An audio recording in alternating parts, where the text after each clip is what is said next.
How to sum a column on Notion.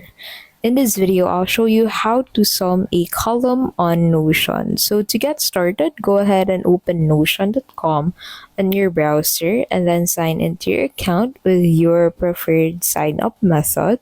So you can use your credentials or use the social media account connected to your Notion account.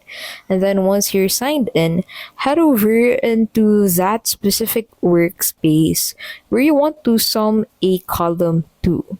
So go ahead and select from this workspace that you have in here. Scroll down and look for that section where you want to sum a column to. So in here, go ahead and click on that specific column. And then once you click on that, click on change type. Make sure that the type is set to number.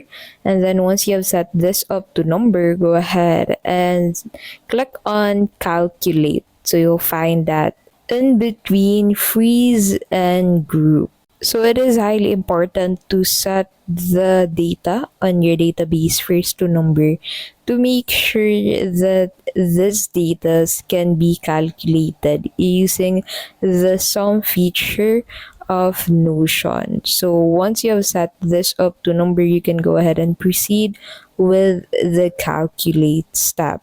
So under that, go ahead and click on more options and you'll find sum from there.